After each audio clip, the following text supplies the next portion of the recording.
اللهم ارحمنا بالقرآن واجعله لنا إماما ونورا وهدى ورحمة. Assalamu alaikum. Today we will be starting Juzz 6. Before this, yesterday's question of Juzz 5 brought in a lot of answers.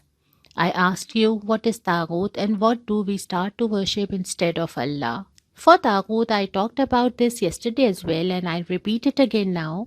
In all your answers, you were correct too. All those things that are set equal to Allah and then worshipping those things instead of Allah, that is called taghut. I also asked you what things in our lives are taghut. Many answers and different opinions came to light. But the four main things that come frequently, the first thing is our nafs. The thing that is most worshipped in this world is one's own nafs. When I bring my own likes and priorities instead of Allah's indictments. The second thing is rulers not following Islam or system not according to Islam, which make it easier for me to follow the wrong path instead of Allah's. When I want to follow Allah's path but my environment is not supporting me or discouraging me, this is also a type of taghut. The next thing, the people. Our forefathers, relatives, parents, sisters, brothers, family, what will they say? What do they want? These things also become taghut and stand in our way. And next is shaitan. He is always in search of an opportunity or chance. Remember one important thing. It's also possible that every day or every month, every phase of life's taghut is different. Recognizing your own taghut and struggle against it is very important. Now let's move on to the topic of Juzz 6. The first ayah of Juzz 6 is, Allah does not approve of any wrong or useless talk unless it is justified.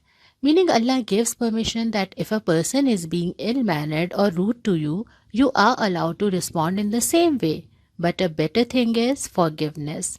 And an even better thing is responding to one's negativity with positivity. You are allowed to respond in the same way someone talks to you, but if you respond with positivity instead, this is much, much better according to Allah and a much better way to get closer to Allah. Another point has been told after this that finding an agreeable path between both Muslims and non-Muslims is not possible. Either a person is a non-Muslim or a Mu'min. If a person takes something from between both, some from here and some from there, he either goes being a non-Muslim or he goes towards nifaq. Because actual Islam is to completely devote yourself to it. So not devoting any part of your life in Allah's way is not possible for a moment. Another thing mentioned that we also read previously is that Allah puts seal on our hearts. Like Bani Israel, when they were blessed with imamat but they continuously plotted and refused to obey, then Allah revoked them from imamat. We should also fear this from happening. When a person keeps sinning after performing tawbah, Allah takes this option away from him. Or when a person is given hidayah, but he does not oblige wholeheartedly, Allah takes his away from him as well. Then it is also told that all the Anbiya, countless Anbiyas, some names are mentioned in Quran, all of them came to deliver the same message, telling us to follow Allah subhanahu wa ta'ala and his path, and we should also perform this task. After Allah's Prophet Muhammad sallallahu alaihi wasallam, we have been told in Quran that you are the best ummah who have been sent to this world, so we can advocate virtue and avoid sins. Kuntum khayra ummatin ukhrijat linnas. We should act upon this so that people do not vouch against us. It should not be so that I understand the Quran, but the people around me accuse me of never telling them about it, like my domestic helpers, or my relatives, or my neighbors. What if they stand against me? I should make sure that any khair I know should be told to all the people I know or are around me. All the prophets alayhimussalam acted upon this as well. They called people from every circle of their lives. After this, it has been told to not gulu, meaning exaggerating in our deen. This topic will appear again later where we will talk about this, that what is ghulu. After this, Quran is mentioned as Burhan, meaning that the Quran that has been delivered to us is a way for us to get every form of guidance. This is a huge blessing from Allah subhanahu wa ta'ala. And you will agree, we are reading a very summarized version of the Quran right now, but every ayah holds a new meaning, and every ayah is being related to circumstances in our lives.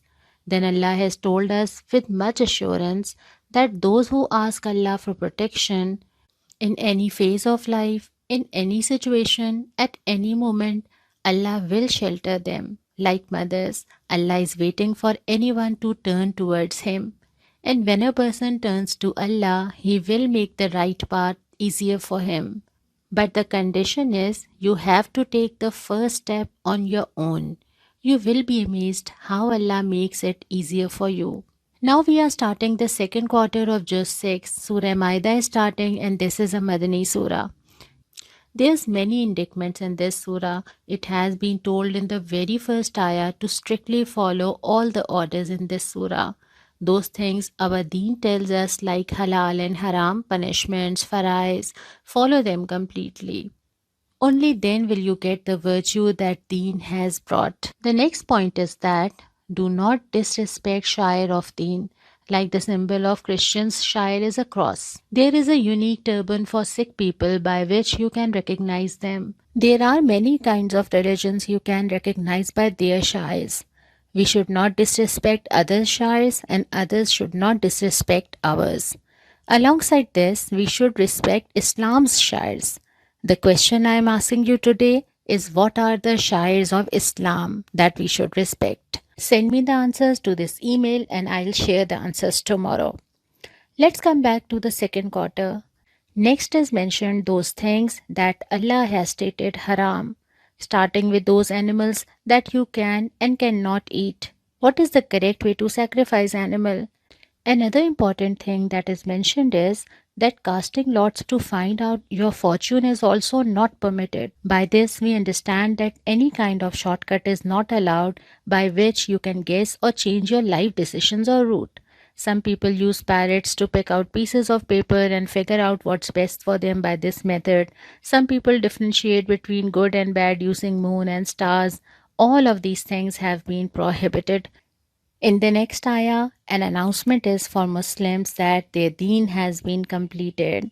This ayah was revealed when the Prophet Muhammad ﷺ has established the Islamic State and the entire Quran has been delivered. And Hazrat Muhammad ﷺ was delivering his last sermon.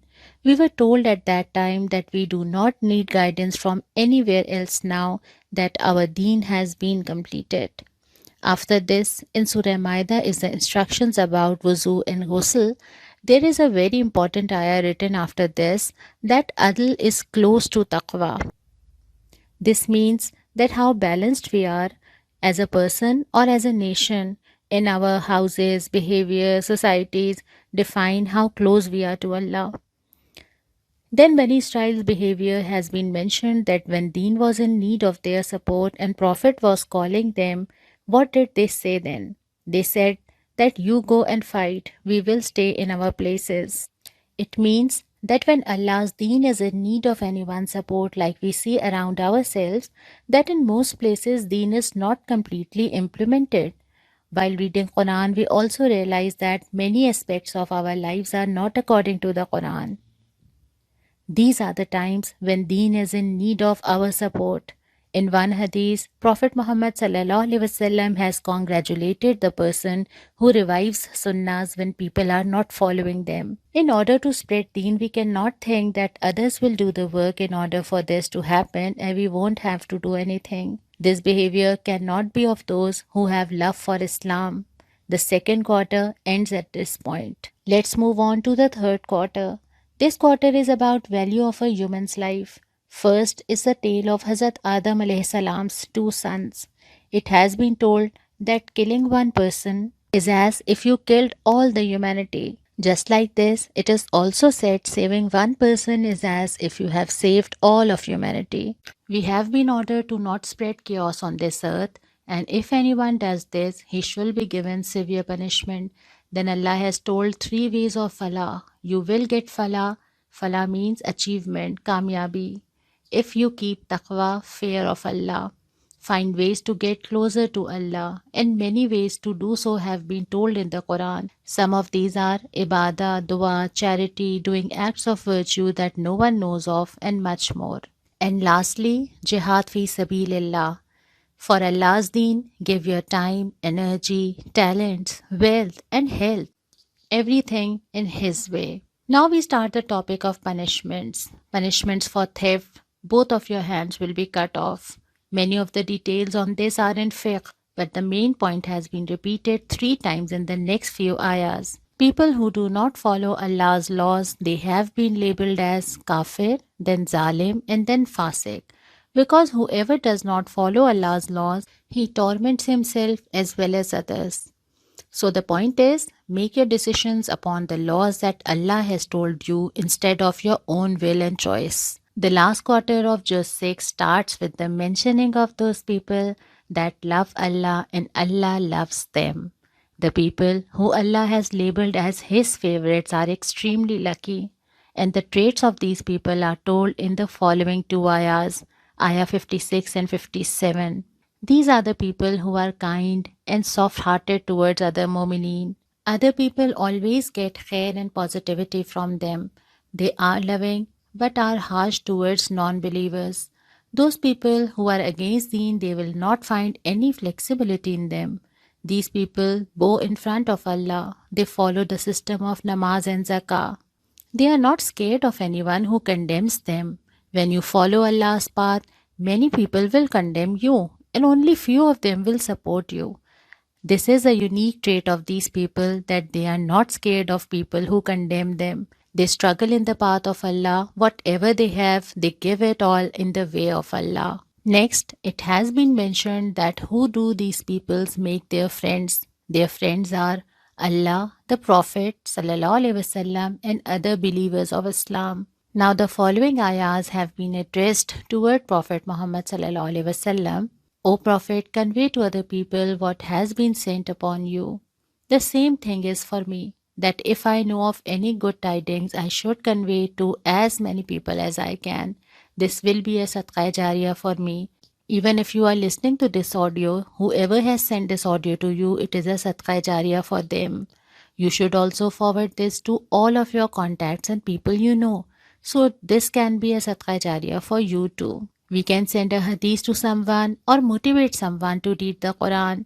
Maybe we'll forget that we did this act of virtue in the future, but Allah will gather all your virtues on the day of judgment. Then all these virtues will multiply and be given back to us when we will be in need of them, and these virtues will have expanded. Because if we forwarded it to someone, and then that someone forwarded it to someone else, then till whatever point this chain keeps going, we will keep getting sawab for this. So no acts of virtue are actually small.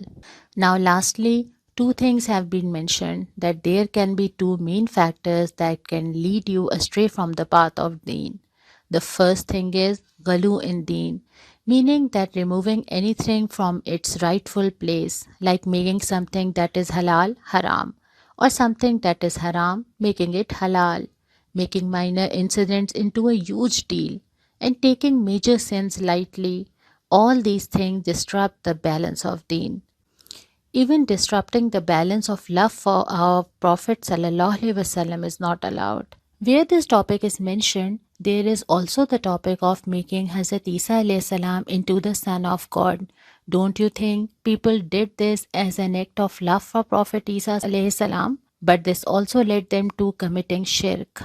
The love that is required is that you have love for Allah, His Prophet, His book He sent upon, and the deen Allah sent for us, and not those ways that we have created. The second thing is following other people. Instead of idolizing other people, we should idolize those that Allah Himself sent us as role models, like Hazrat Ibrahim alayhi salam, Hazrat Muhammad sallallahu alaihi wasallam, Hazrat Maryam, and many others who have been mentioned in Quran. Making people idols has a huge risk of leading us astray. We should make sure that we stay away from these two things. In the end is a very short ayah of Surah Maidah, which is also a dua, which you can easily learn as well. Will be shown on the screen right now. Rabbana amanna faqtubna ma'ash shahideen. Ameen. Tomorrow we'll start again with juz number 7. Till then, Assalamu alaikum wa rahmatullah.